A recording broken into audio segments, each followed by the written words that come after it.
So at games development, we take a very software engineering approach to developing games. So we are talking gameplay programming, engine programming, the more logical side of building these applications. So we're not particularly interested in design or content. We're more taking abstract rules and applying these in code and actually making behaviors and experiences for people to actually play and enjoy. So very project-based. We like to think that if you want to learn how to design a game, there's no better way to do it than to practically jump in and actually make one. So each year you'll have a range of projects. So first year, for instance, I teach Introduction to Games programming. Each week we do a brand new game. And then for 4 weeks towards the end, the students go in a group and get to build a game by themselves. So in second year, it's all projects as well. And in third year, we even have more projects. So very, very practical. It's not just sitting in a room listening to a load of theory. You're given work with your lecturers in the room with you each week to complete and build games. And based off games that you'd be very, very familiar with then as well. So tech mechanics that you know, seeing how we do this in code. It would suit really anyone, but probably more people if you have a bit of patience, I think. Patience is going to be very, very important, particularly in programming. You're going to run across a lot of bugs and a lot of problems, and having a bit of patience to sit down, to think it through, and to solve those problems is essential, an essential skill to have as an actual programmer.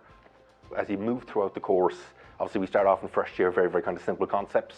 We start moving to more complex ones in second year, and by the time we get to third year, students are fairly comfortable with the idea of building games and game engines, so we start to move into more bleeding edge technologies like augmented reality on mobile devices and virtual reality, so Oculus, HTC Vive, or whatever else is available to us.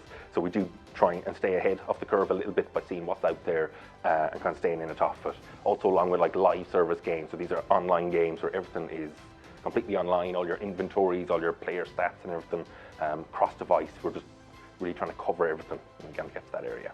The type of jobs that our students would be, or graduates would typically be going into would be the likes of level designer, gameplay programmer, systems programmer, QA tests, a wide variety of stuff, but on the programming side. We've had students then go all over, I say all over the world. We have a lot working in Dublin. We also have students working for Rockstar out in Edinburgh in Scotland then as well. And students who have even gone for job interviews or worked part-time for companies like Ubisoft out in Berlin in Germany. So we have work placement in third year, and in third year students work all the way up till about into March, and then they go on their work placement where we try and get students industry placement. So you get to go work for a games company for 12 weeks at a minimum and gain some skills, gain a bit of experience to see what it's like to work in a real world team in a real world environment.